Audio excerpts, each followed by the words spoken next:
شکریہ کہ آپ سب یہاں پر آئیں اور عزت بخشیں. الحمدللہ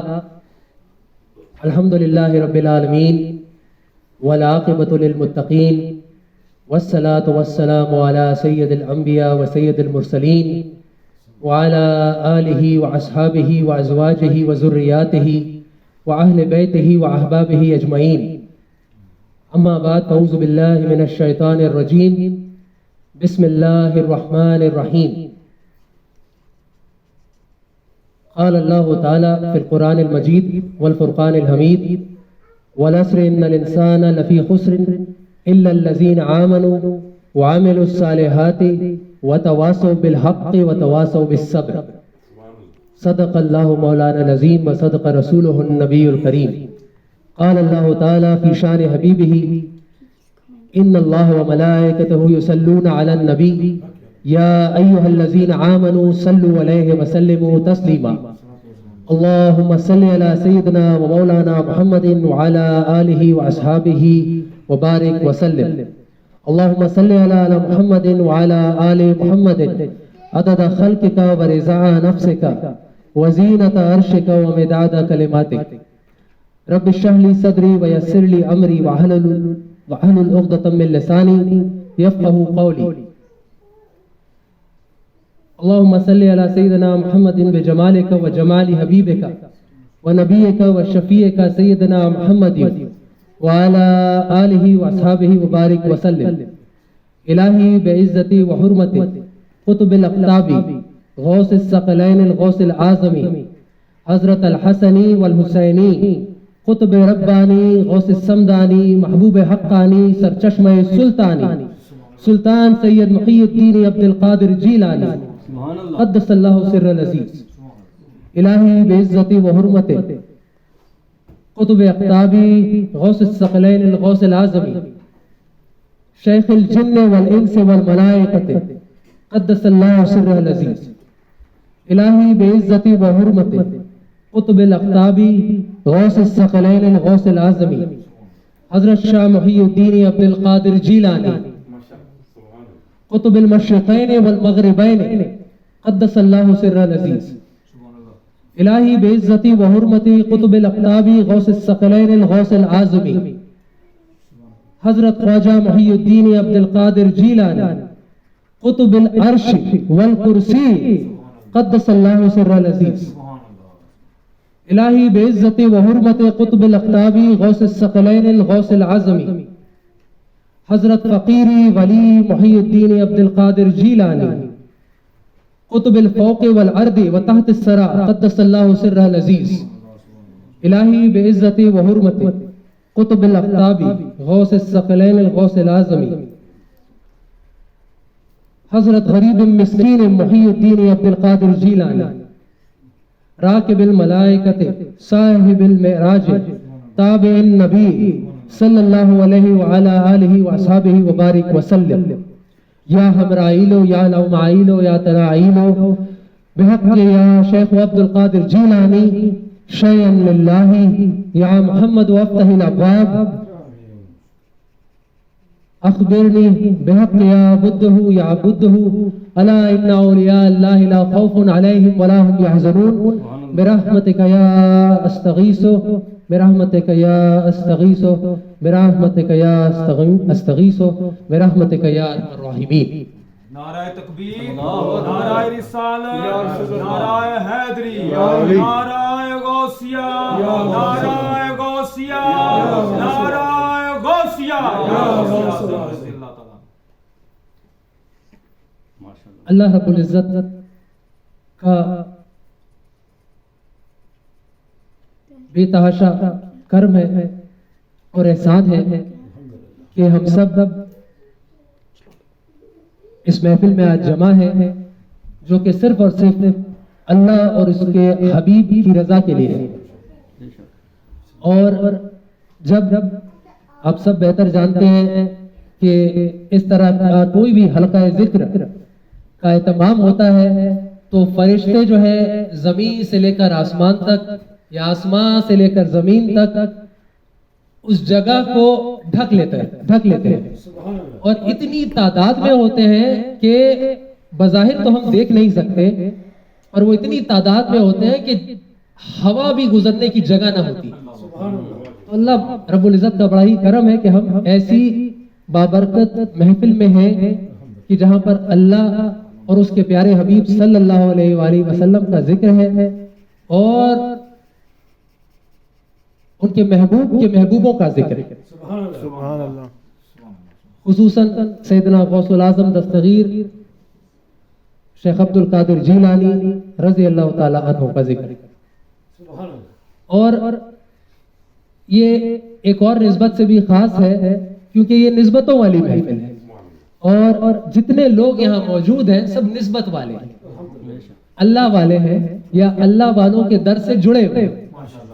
خود کو تو میں اللہ والا کہہ نہیں سکتا، ہاں ان کے در کا خاک، ان کے در کی خاک سے بھی کمتر ہوں. اور بس یہی جو ہے وہ ایک چیز ہے جو نمایاں ہمیں کرتی ہے کہ ہماری نسبت ان بزرگان دین سے ہے. خصوصاً تمام سلاسل کے جو لوگ ہیں. اب یہ بھی ایک خوش قسمتی کی بات ہے کہ یہاں جہاں ہم سلسلہ قادریہ کا ذکر کر رہے ہیں وہاں پر ہمارے ساتھ یہاں سلسلہ نقیبیہ کا بھی ذکر ہوگا، وہاں پر یہاں ہمارے درمیان میں سلسلہ محمدیہ رحمانیہ کا بھی ذکر ہوگا، سلسلہ فردوسیہ کا بھی ذکر ہوگا. کیونکہ یہ سب جو شجرے ہیں نا، شجر کا مطلب ہی عربی میں ہے پیڑ ہے نا، اور شجرہ جو ہے وہ کیا ہے؟ پیڑ کی ٹہنیاں ہیں. سب جو ڈال ہے ٹہنی ہے سب جا کر تو ایک ہی ڈال سے ملتے ہیں ہے نا. وہ سب کو فیض جیسا کہ صوفی صاحب نے فرمایا سرکار غوث پاک سے ہے اور حضور کے وہ شہزادے ہیں. غوث العظم درمیاں اولیاء چو محمد درمیاں انبیاء. تمام انبیاء کی یہ دعا ہوتی تھی کہ میں اگر نبی نہ ہوتا تو بھی ٹھیک تھا، لیکن میں اگر امت محمدی کا ہی ایک امتی ہوتا تو وہ میرے لیے بہتر تھا. یعنی نبی ہونے سے افضل ان کے لیے یہ تھا کہ وہ حضور کی امتی ہوتے، حضور کی امت میں سے ہوتے. اور یہ تو سرکار کی شان ہے. حضور کی سب سے بڑی شان جو ہے وہ ہے عبدیہ. اشہد ان لا الہ الا اللہ وحدہ لا شریک لہ واشہد ان محمدا عبدہ ورسولہ. یعنی حضور تمام تعریفیں اللہ کی اور اس کے بعد حضور اکرم صلی اللہ علیہ وآلہ وسلم کی. حضور کا مقام یہ ہے کہ بندہ پوری زندگی اگر حضور کا ہی ذکر کرتا رہے تو حق ادا ہو نہیں سکتا ہے نا. اور قرآن کا بھی یہی حکم ہے قُلْ لَا أَسْأَلُكُمْ عَلَيْهِ أَجْرًا إِلَّا الْمَوَدَّةَ فِي الْقُرْبَى کہ حضور کے لیے یہ فرما دیا گیا ہے اور اللہ پاک نے حضور سے کہہ دیا کہ حبیب یہ فرما دیجیے کہ میں اس تبلیغ رسالت کے لیے تم سے کوئی اجرت نہیں مانگا. حضور نے ہم سے تو کوئی اجرت نہیں مانگی تھی، کوئی معاوضہ نہیں مانگا اس تبلیغ رسالت کا، لیکن کیا حکم آیا اللہ کی طرف سے کہ میں اس تبلیغ رسالت کا تم سے کوئی اجرت نہیں مانگتا سوائے اس کے کہ مجھ سے اور میری قرابت سے. قرابت سے یہاں مطلب ہے ان کی اہل بیت، حضور کے اہل خانہ، حضور کے اہل بیت. مجھ سے اور میری اہل بیت سے محبت رکھو. اور محبت بھی کیا؟ مودت، extreme degree of love which has been made mandatory for us ہے نا. تو سرکار کی شان ہم پچھلے پورے مہینے بیان کرتے آئے ہیں اور حق ادا ہو نہیں سکتا. سرکار غوث پاک کی شان یہ ہے کہ سرکار غوث پاک خود فرماتے ہیں کہ قدم ہی حاضی علی رکبت کل ولی اللہ، کہ تمام اولیاء کی گردن پہ میرا قدم ہے. قدم ہی حاضی علی رکبت کل ولی اللہ، اور یہ حق ہے. اور سرکار غوث پاک خود یہ فرماتے ہیں کہ کوئی کسی کی زبان پہ میرا نام تب تک آ نہیں سکتا جب تک کہ میں اجازت دے نہ دوں. نعرہ غوثیہ یا رسول اللہ. تو ابھی جو میں نے یہ اسماء یازدہ سرکار غوث اعظم کا پڑھا میں نے، اس میں کیا تھا؟ وہ شیخ الجن، شیخ الانس، شیخ الملائکہ، تمام ملائکہ کے بھی شیخ ہیں، تمام جن و انس کے بھی شیخ ہیں. یہ مرتبہ ہے. کوئی ولی ہوتا نہیں جب تک ان کے تابع نہ ہو. کوئی ولی رہتا نہیں جب تک ان کے تابع نہ رہے. ہے نا؟ تو سرکار غوث اعظم کی کیا بات ہے. اب ہم ان محافلوں میں جاتے ہیں اور اپنی محبت کا اظہار کرتے ہیں. آدھے گھنٹے کے اندر بندہ کیا سکھا سکتا ہے اور بندہ کیا سیکھ سکتا ہے؟ کتنی علمی باتیں ہو سکتی ہیں. تھیوریٹیکلی تو پاسبل نہیں ہے کہ ہم ایک آدھے گھنٹے کے ایک جو ٹائم سلاٹ کے اندر ہے نا دین کے احکام کو ڈسکس کر لے یا اس طرح کے کوئی ایک میجر سبجیکٹ کو آدھے گھنٹے میں کور کر لے، کیونکہ وقت مختصر ہے اور پروگرام کا اپنا ایک جو ہے وہ نظام ہے، تمام چیزیں ہیں. لیکن کچھ تو لے کر جانا چاہیے. جو میں ہمیشہ کہتا ہوں کہ اگر ہم کسی محفل میں بیٹھتے ہیں تو ہم کیا لے کر جا رہے ہیں اور یہ محافل ہوتی کیوں ہے. What is the purpose of attending such gatherings of ذکر and sending salutations upon سیدنا رسول اللہ صلی اللہ علیہ وآلہ وسلم. تو ایسی محفلوں میں جب ہم جاتے ہیں تو اس کا خاص جو مقصد ہے وہ یہ ہے کہ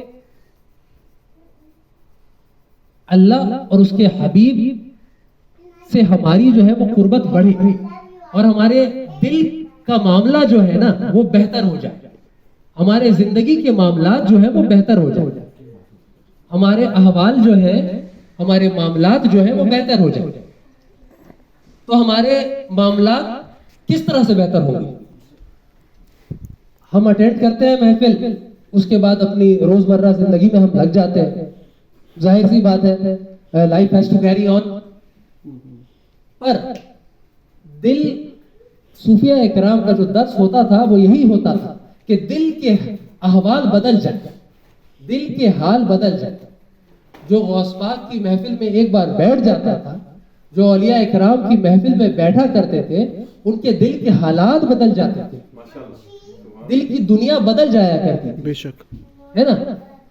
دنیا کی محبت کٹتی رہتی تھی، کمتی رہتی تھی، اور اللہ، اس کے حضور اور ان کے محبوب بندوں کی محبت بڑھتی رہتی ہے نا. تو اس حوالے سے ایک بار میں آپ کے سامنے ایک چند چیزیں بیان کر دوں. کتب ہے مادل مانی، حضرت مخدوم جہاں شیخ شرف الدین احمد یحییٰ منیری رحمۃ اللہ علیہ کی ایک جو کتاب ہے اس میں سے ہے. اگر یہ ایک ہی کتاب پڑھ لیا جائے، یہاں پر جو کتابیں کچھ رکھی ہیں میں نے سامنے دکھانے کے لیے رکھی ہیں بچوں لوگوں کو. میں کیا کروں گا دیکھ کے؟ میں تو انہیں روز دیکھتا ہوں، انہی کے بیچ میں رہتا ہوں. لیکن مطلب کیا ہے؟ یہ ہے یہاں پر غنیات طالبین غوث پاک کی یہ کتاب ہے. اس کو کوئی پڑھ لے پورا اور اس پہ عمل کر لے، اس کی پوری زندگی کے لیے یہ کافی ہے. یہ ایک کتاب ہے 130 سال پرانی کتاب. اس کی حالت اب دیکھیں گے، کھولنے سے لگتا ہے ڈر لگے گا. ٹھیک ہے، تمام اولیاء کی تذکرہ کا تذکرہ ہے نا. 130 سال پہلے، ایسا نہیں ہے کچھ نیا آیا. تو 130 سال پہلے بھی یہی لکھا جاتا تھا، عقیدہ وہی تھا. یہ عقیدہ حق ہے، اہل سنت کا جو عقیدہ ہے نا، کہ حضور سے محبت، اور ایسی محبت کہ وہ ہماری جان سے زیادہ محبت ہو جب حضور سے، اپنے ماں باپ سے زیادہ محبت ہو جب حضور سے، اپنے اہل و عیال سے زیادہ ہو، اپنے بیوی بچوں سے زیادہ ہو، اور تمام چیزوں سے بڑھ کر جب تک محبت نہ ہو حضور سے تب تک ایمانی نہ ہوتا، وہ مکمل نہیں ہوتا ہے نا. تو یہ علم بہت ضروری ہے، اور جتنا ہم قریب ہوں گے اپنے دین سے اتنی ہماری لاج رہ جائے گی دنیا میں بھی اور روز محشر میں۔ یہ جو کتاب میرے سامنے ہے یہ ہے مکتوبات صدی، کشف المحجوب بھی ہے۔ جس طرح سے کشف المحجوب ہے، یہ مکتوبات صدی وہ کتاب ہے مخدوم جہاں کی کہ جس کو پڑھ کر حضرت خواجہ نصیر الدین چراغ دہلوی رحمۃ اللہ علیہ، حضرت خواجہ نظام الدین اولیاء کے خلیفہ اول ہے نا، حضرت خواجہ نصیر الدین چراغ دہلوی، جب انہوں نے مکتوبات صدی کو پڑھا تو 6 مہینے کے لیے اپنے آپ کو اپنے حجرے میں بند کر لیا۔ کسی بھی کتاب کا جو اثر، اس کے اثرات ہوتے ہیں، ایک عام شخص کے اوپر ایک کتاب کا جو اثر ہوتا ہے وہ الگ ہوتا ہے، ایک عالم دین پر اس کا جو اثر ہوتا ہے وہ الگ ہوتا ہے۔ جو صوفیاء کرام ہے، جو اہل طریقت ہے، اچھا اہل طریقت کا جو راستہ ہے نا یہ بعد اہل شریعت آتا ہے، تو جو شریعت کا پیکر نہ ہو وہ طریقت کی بھی بات نہ کرے، سبحان اللہ، بے شک بے شک، ہے نا۔ تو ہم تو شریعت والے ہیں، الحمدللہ، ہم کوشش کرتے ہیں، میں خود کی بات نہیں کرتا، میں تو بڑا گنہگار ہوں، کمتر ہوں، اور جتنا سمجھ میں آتا ہے اتنی شرم آتی ہے مجھ کو، لیکن کہنے کا مقصد یہ ہے کہ کیا ہستی ہوگی کہ حضرت مخدوم جہاں کی اس کتاب کو پڑھ کر خواجہ نصیر الدین چراغ دہلوی فرماتے ہیں کہ مخدوم نے مجھے کفر سے بچا لیا۔ سبحان اللہ، کون فرما رہا ہے؟ حضرت خواجہ نصیر الدین چراغ دہلوی رحمۃ اللہ، خود ولی اللہ، نظام الدین اولیاء کے خلیفہ اول ہے نا، خود آل رسول، ایسا نہیں کہ دوسرا بھی آل رسول ہے، وہ بھی آل رسول ہے، وہ خود آل رسول میں سے ہے۔ وہ فرماتے ہیں کہ مخدوم نے ہمیں کفر سے بچا لیا۔ کون بول رہا ہے؟ جو خود وقت کا ولی ہے نا۔ حضرت مخدوم جہانگش وہ اس کتاب کو اپنے پاس رکھ کر سویا کرتے تھے۔ کیوں؟ کیونکہ اثرات ہوتے ہیں، جب آرام بھی فرمائے تو میں ان چیزوں کو تبرکات کے طور پر یہاں رکھا ہوں کہ کچھ نہ کچھ جو ہے سب کو پیش کروں گا۔ تو جو ہے مکتوبات صدی جو ہے وہ میں قبلہ صوفی شہباز صاحب کو بھی پیش کروں گا انشاءاللہ تعالی، کیونکہ یہ ایک جو ہے وہ تحفہ ہے ایک سلسلے سے دوسرے سلسلے کی، اور اس سے یہ ہے کہ فیض جو ہے نا وہ رکھنے کی چیز نہیں ہے، میں ہی لے کر بیٹھا رہوں تو کچھ نہیں ہوتا، نعرہ تکبیر، یہاں بانٹنے والی چیز ہے نعرہ نا۔ رسالت، تو آپ سے میں پیش کروں گا نعرہ حیدری، نعرہ غوثیہ، یا رسول اللہ،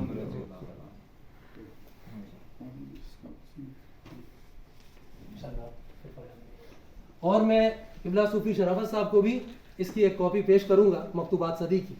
نعرہ تکبیر، نعرہ رسالت، نعرہ حیدری، نعرہ غوثیہ، یہ میں نے مکتوبات صدی کافی عرصے پہلے قبلہ حضور شیخ الاسلام ڈاکٹر محمد طاہر القادری صاحب کو دیا تھا، اور ان کے پاس تو شاید ہزاروں لاکھوں کی تعداد میں ہوں گے کتاب، تو انہوں نے کہا کہ انہوں نے بہت عرصے پہلے پڑھا تھا یہ اپنے بچپنے کے زمانے میں، اور اس کے بعد میں نے ان کو مکتوبات 2 صدی پیش کی، اس کا دوسرا حصہ ہے مکتوبات 2 صدی جب میں نے ان کو دی تو اب وہ یہ بھی چند سال پہلے کی بات ہے، تو وہ بھول گئے تھے کہ ان کے پاس مکتوبات صدی ہوگی، تو اس دن اور رات کو وہ بیٹھ کر پڑھتے رہے مکتوبات صدی کو۔ اگلے دن مجھ کو فون آیا کہ آپ مکتوبات آپ نے 2 صدی دی ہے، مکتوبات صدی ذرا مجھ کو بھی دے دیں۔ تو اس وقت میرے پاس کاپی تھی نہیں، تو میں نے کسی سے لے کر پھر ان کو جو ہے بھجوایا، اور صوفیاء کرام اس سے استفادہ کرتے ہیں، اور ایک ساتھ ناول کے طور پہ تو پڑھنے والی چیز ہے نہیں یہ سب کہ 2 پیج بندہ پڑھے تو پھر اس میں ڈوب کے 2 دن رہتا ہے، سمجھ میں آئے تو وہ معاملات ہیں۔ جیسا کہ میں نے کہا کہ کتاب کے اثرات ہوتے ہیں، تو مادل مانی میں سے میں چند باتیں آپ کے سامنے رکھوں گا اور پھر ہم مغرب کی نماز پڑھ لیں گے۔ وقت ہے؟ اور یہ جو ہے 29واں باب ہے اس کا، ماد المانی کا، بندگی کرنا اور بندہ ہونے کے بیان میں. بندگی کرنا اور بندہ ہونے کے بیان میں. تو مجلس کے اندر یہ تذکرہ ہو گیا اور مخدوم جہاں سے سوال کیا کسی نے کہ بندگی کرنا اور بندہ ہونا کیا ہے. تو مجلس شریف میں بندہ ہونے اور بندگی کرنے کا تذکرہ آ گیا. حضرت مخدوم جہاں عظم اللہ علیہ فرمایا کہ بندگی کرنا یہ ہے کہ جو احکام ہیں ان کو بجا لائیں، جو بھی احکام شریعت ہے ان کو بجا لائیں، اور بندہ ہونا یہ ہے کہ جو ذمہ داری بھی تم پر ڈالی گئی ہے تم اس پر قائم رہو اور اس کے لیے مستعد و آمادہ رہو. یعنی مجتہدی کے ساتھ، استقامت کے ساتھ تمام جو ہے دین کی احکام شریعت کا جو حکم ہے اس کو نبھائے. کوئی لمبی چوڑی بات نہیں کر رہے. کیا فرما رہے ہیں اردو میں جہاں شریعت نماز روزہ احکام کیا ہے، کس چیز کا حکم دیا جا رہا ہے؟ نماز کا حکم دیا گیا ہے، روزے کا حکم دیا گیا ہے نا. تو ان سب احکام پہ پختہ رہنے کا حکم دے رہے ہیں. وہ بھی کچھ الگ سے کچھ نہیں بتا رہے. اب لوگ اگر کوئی تم سے تم یہ دیکھو کہ کوئی ہوا میں اڑ رہا ہے تو کبھی اس پر بھروسہ نہیں کرنا اور نہ سمجھنا کہ کوئی بہت بڑا ولی ہے. دیکھنا کہ اس کے معاملات کیا ہیں، شریعت پر کتنا وہ اٹل ہے، کیا استقامت ہے. یہ ہے ولایت. مخدوم جہاں کو غزالی زماں کہتے تھے، ابن سیری کہتے تھے. 1700 سے زیادہ کتب تھی. ہاں، خواجہ معین الدین چشتی رحمۃ اللہ علیہ کے بعد ہندوستان میں سب سے زیادہ اگر کوئی مسلمان ہوا اس وقت ہندو پاک ایک تھا. سب سے زیادہ کوئی مسلمان ہوا تو 40-45 لاکھ لوگ ان کے ہاتھ پر ایمان لے آئے، اور 120 برس عمر تھی جس میں 40 برس جو ہے وہ جنگلوں میں گزار دیا، اور باقی زندگی جو ہے وہ سرکار غوث پاک کے نقش و قدم پہ تعلیم اور درس دیتے رہے. تو کیا فرماتے ہیں کہ بزرگان دین کہتے ہیں کہ شیطان نے ایک مدت تک بندگی کی لیکن ایک لمحہ کے لیے بھی بندہ نہ بن سکا. کتنی لطیف بات ہے. شیطان نے ابلیس نے، وہ تو سب سے بڑا ذاکر تھا، سب سے بڑا عالم تھا، درس دیتا تھا، فرشتوں کو پڑھاتا تھا، ہے نا. تو شیطان نے ایک مدت تک بندگی کی لیکن ایک لمحہ کے لیے بھی بندہ نہ بن سکا. بندگی کا لفظ بندہ نوازی کے مزے، پوچھ اس بندے سے جو بندے کا بندہ ہو گیا. سبحان اللہ. بے شک بے شک بندہ نہیں بن سکے، بندہ. تو آگے فرماتے ہیں یعنی بندہ ہونا عبادت ہی سے عبارت ہے اور اسی سے اس کی تکمیل ہے. تو اول عبادت ہوئی، اس کے بعد بندگی ہوئی، اس کے بعد بندہ ہونا عبادت ہوا. عبادت عامۃ المومنین کے لیے، یعنی عام مومنین کے لیے عبادت ہے، اور بندگی خاص الخواص کے لیے. یعنی ہم کہاں کھڑے ہیں دیکھ لیجیے. ہماری عبادت کا کیا حال ہے، ہمارے نمازوں کا کیا حال ہے، ہمارے روزوں کا کیا حال ہے، ہمارے دل کے معاملات کیسے ہیں. ہم تو ذرا میں دوسروں کے اوپر بات بنانے کھڑے ہو جاتے ہیں. اب ذرا جائزہ لیں ہم لوگ کہ اگر یہ سن کر ہمارے دل کے حالات نہیں بدلتے تو پھر ایسی محافلوں میں جا کر فائدہ کیا ہے نا. تو بندگی جو ہے وہ خاص الخواص کے لیے ہے اور اس کی تشریح اس عبارت سے کی گئی ہے. العبادہ لمن لہو علم الیقین والعبدیہ لمن لہو عین الیقین. عبادت صاحبان حق الیقین کے لیے ہے اور عبدیت عبادت جو ہے صاحبان حق الیقین کے لیے، اور عبدیت ارباب عین الیقین کے لیے ہے، جن کا یقین کا جو ہے تقاضا جو ہے وہ دوسرے ہی لیول پر ہے. ایک دوسرے بزرگ نے اس کو اس طرح بیان کیا ہے کہ عبادت اہل مجاہدہ کے لیے ہے اور عبدیت ارباب عظیمت ہی کے لیے. یعنی جو عظیم شخصیت ہے ان کے لیے عبدیت آتی ہے. عبدیت میں نے شروع میں کہا نا, حضور کی سب سے بڑی شان عبدیت ہے نا. پھر سے پڑھتے رہے, اشہد ان لا الہ الا اللہ وحدہ لا شریک لہ واشہد ان محمدا عبدہ ورسولہ. حضور کی سب سے نمایاں شان عبدیت ہے. یعنی حضور تو حضور ہے, حضور سا تو کوئی نہیں. سردار انبیاء ہے, سید الانبیاء ہے, امام الانبیاء ہے, لیکن ان کی سب سے نمایاں شان بھی عبدیت ہے. اور یہاں عبدیت بتایا جا رہا ہے کہ خاص الخواص کے لیے, عین الیقین کے لیے. اور خواجہ محمد بن خفیف علیہ الرحمہ سے پوچھا گیا کہ عبدیت کب درست ہوتی ہے, تو انہوں نے فرمایا اذا طرح کلہ علی مولاہ والصبر معہ علی بلواہ. یعنی جب وہ اپنے تمام کاموں کو اللہ پر چھوڑ دے اور اس کی بلاؤں پر صبر کرے. یعنی کوئی بھی معاملات ہو, کچھ بھی ہو, کچھ بھی آزمائش ہو, وہ رب سے راضی ہو. اور میں نے کون سی آیت پڑھی تھی, وَالْعَصْرِ إِنَّ الْإِنسَانَ لَفِي خُسْرٍ إِلَّا الَّذِينَ آمَنُوا وَعَمِلُوا الصَّالِحَاتِ وَتَوَاصَوْا بِالْحَقِّ وَتَوَاصَوْا بِالصَّبْرِ. ہے نا. امام شافعی فرماتے ہیں یہ جو سورہ عصر ہے یہ 3 آیتوں پر مشتمل ہے, اور قرآن پاک کی یہ وہ آیت ہے. امام شافعی فرماتے ہیں کہ اللہ پاک اگر صرف ان 3 آیتوں کو اتارتا اور پوری قرآن پاک نہ اتارتا تو یہ ہمارے لیے بہت تھا. ہے نا. یہ دعا کے طور پہ بھی اس والعصر کو پڑھا کریں, اس آیت, ان 3 آیتوں, اس سورہ دعا کے اندر. تو صبر جو ہے کر لینا نا, یہ معمولی بات نہیں ہے. دل میں صبر ہونا نا یہ بہت بڑی بات ہے. ہر حال میں راضی, جو ملا تو بھی راضی, جو نہیں ملا تو بھی راضی. یہ تو اللہ والوں کی مقام رضا ہے. مقام رضا ہے. یہ اللہ والوں کے معاملات ہوتے ہیں,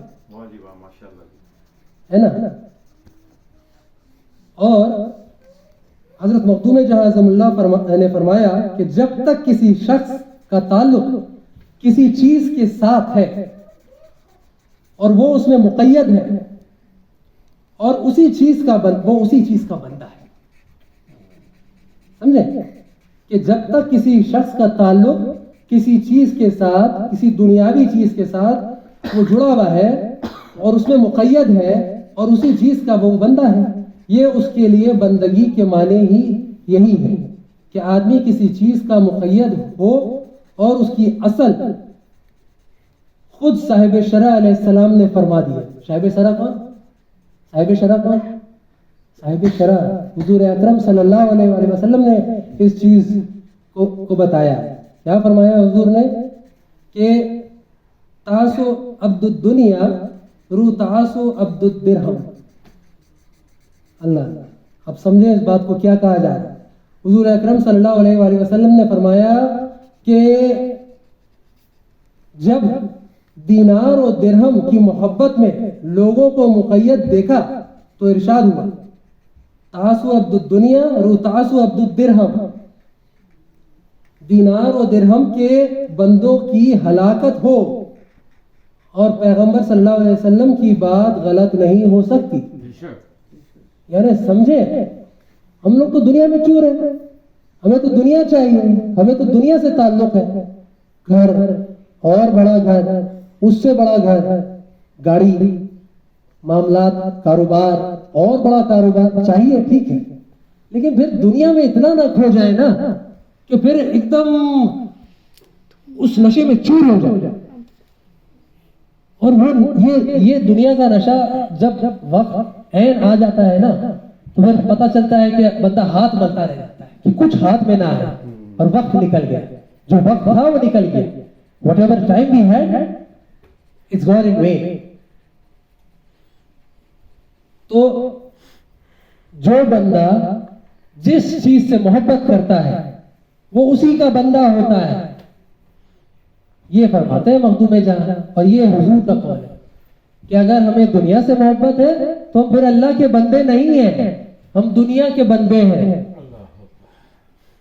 یعنی اور پھر آگے فرماتے ہیں کہ اگر روز محشر یہ سوال ہو گیا کہ انا عبداللہ, جو ہم کہتے ہیں نا انا عبداللہ, یعنی میں اللہ کا بندہ ہوں. اگر روز ہم سب کہتے ہیں میں اللہ کا بندہ ہوں, ہم سب اللہ کے بندے ہیں, ہے نا, بندیاں ہیں. اگر روز محشر یہ سوال ہو گیا کہ تم جو کہتے تھے کہ تم اللہ کے بندے ہو اور اس کو پروف کرو, تم نے کیا کیا تھا, تو ہمارے پاس کیا جواب ہوگا؟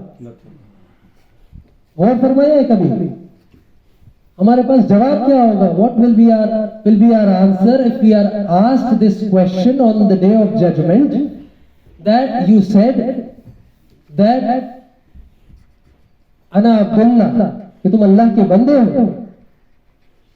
تم نے کیا کیا تھا جس سے تم ثابت کر دو کہ تم اللہ کے بندے ہو؟ کیا ہمارے حالات ایسے ہیں, ہمارے معاملات ایسے ہیں, ہمارے احوال ایسے ہیں؟ تو بڑا ہی غور و فکر کرنے کا یہاں پر جو ہے معاملہ ہے, اور ہمیں اس پر توجہ کرنی ہے. اور نفس کی مخالفت تمام عبادتوں کا راز ہے. نفس کی مخالفت اللہ والے یہی بتاتے ہیں کہ جب بھوک لگے تو کھانا مت کھاؤ, جب نیند آئے تو مت سو, ہے نا. دنیا کی محبت. اور اچھا ایک اور چیز یہاں آتا ہے, میں نے جلدی سے مختصر میں بات کو ریپ اپ کرنے کی کوشش کی ہے کیونکہ میں نہیں چاہتا کہ ایک تو مغرب کے لیے بھی اب دیر نہ ہو جائے, اور دوسری یہ کہ لوگ سو بھی نہ جائیں. کیا یہاں کہا جا رہا ہے کہ جو نفس کی مخالفت ہے نا وہ تمام عبادتوں کا راز ہے. اور ہم جو ہے دنیا میں اس طرح چور ہیں, اور جو دنیا میں ہی لگا رہا تو اس کے ہاتھ کچھ نہ ہے. اس پر جو ہے پورا باب جو ہے اس پر ہے دنیا کی محبت پر. اتنے افسوس کی بات ہے کہ مسلمانوں کے کیا حالات چل رہے ہیں. بہت ضروری ہے اس پر توجہ ڈالنا. لیکن اگر آپ ابھی جا کر اپنا انسٹاگرام کھولیں گے اور فیس بک کھولیں گے تو آپ کو دکھ جائے گا کہ ہماری ایسی فیملیز ہیں جو کروکے میں سانگس چل رہا ہے اور جو ہے محفلیں چلنی ہیں اور محفلیں ذکر نہیں, اور ان کو کوئی فرق ہی نہیں پڑتا ہے کہ مسلمان کس طرح شہید ہو رہے ہیں. کیا حالت ہے. ہر کسی سے سوال ہوگا, ہر کسی سے سوال ہوگا. یہ ان کا امتحان نہیں ہے, یہ ہمارا امتحان ہے. یہ ان کا امتحان نہیں ہے, یہ ہمارا امتحان ہے. تو اللہ ہم سبوں کے سینوں میں تمام اولیاء اکرام کی محبت جو ہے وہ قائم و دائم رکھے, اور تمام جو ہے بزرگان دین کے جو بتائے ہوئے راستے ہیں اس پر چلنے کی ہمیں توفیق عطا فرمائے. اور میں پھر سے کہوں گا کہ انشاءاللہ کوشش یہ رہے گی کہ ہم جس طرح محفلیں کرتے ہیں اس میں علم کی بات کو جاری رکھیں, اور صوفیاء کرام جو علم کے جو ہے وہ بالکل اونچے درجے پر ہوا کرتے تھے. ولایت کے لیے علم جو ہے وہ شرط ہے, علم جو ہے وہ شرط ہے ولایت کے لیے. اور وہ کوئی معمولی عالم نہیں ہوتے تھے جو صوفیاء کرام ہوتے تھے. صوفیاء کرام کو لوگ سمجھتے ہیں کہ یہ ایسی فقیر ہے, درویش ہے, تو نہیں, ایسا نہیں ہے. علم جو ہے وہ شرط ہے اس راہ طریقت کے لیے. اب ہر کوئی اس کا مطلب نہیں ہے کہ مدرسہ جانا شروع کر دے گا, لیکن یہ ہمارے پاس جو ہے یہ جو ہے خزانے پڑے ہیں, اس سے بڑی دولت کچھ نہیں. انشاءاللہ تعالی ہم آج جو ہے نماز کے بعد ختم شریف کے بعد جو ہے زیارت کریں گے مولد مبارک کی اور تمام چند تبرکات کی. تو وہ اس کے بارے میں بھی یہ سمجھ لیں کہ یہ تبرکات جو ہے وہ سند ہے اس کی بھی, یہ سند کے ساتھ بالکل آتا ہے. تو حضور کی جو مولد مبارک ہے وہ لوگوں کو اصل محبت اور عشق تو صحابہ کا تھا کہ جب حضور بال بنواتے تھے تو صحابہ کھڑے ہو کر ایسے اس کو جمع کر لیا کرتے تھے. وہی تبرکات ہمارے پاس پہنچی ہے نا. حضرت خالد بن ولید رضی اللہ تعالیٰ عنہ تمام جنگ جیتا کرتے تھے. سیف اللہ کا لقب ہے ان کا, ہے نا, اللہ کی تلوار, اس لیے کیونکہ وہ حضور کی وہ مبارک کو اپنے امامہ مبارک میں ہمیشہ رکھا کرتے تھے. تو آج ہم انشاءاللہ حضور کے مبارک کی بھی اور سرکار غوث پاک کے مبارک کی بھی انشاءاللہ زیارت کریں گے. اور جو ہے ڈاکٹر ریاض کو بھی میں جو ہے یہ انگلش کی کتاب دوں گا, کیونکہ وہ بہت ہی انتھوزیاسٹک ہے دین کے معاملے میں. He is extremely enthusiastic about the دین, and he also does a lot in his own way. So I would like to share this book, A Real Sketch of the Prophet Muhammad, by Shaykh al-Islam Dr. Muhammad Tahir al-Qadri with him, and also a copy of the glorious Quran as well, which is an English translation, so that he can gather more knowledge and at the same time share it with his family members as well. Ameen. This is part and parcel of the خانقاہی مزاج. یہ خانقاہی مزاج ہے کہ جیچے بانٹا جائے بس. اللہ اکبر.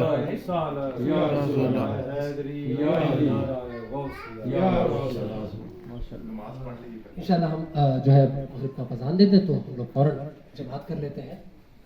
معذرت اور بہت شکریہ کہ آپ لوگوں نے صبر کے ساتھ سنا, اور انشاءاللہ پھر موقع رہا زندگی بخیر تو ہم اور گفتگو کرتے رہیں. چھٹی ہے, نو پرابلم. انشاءاللہ.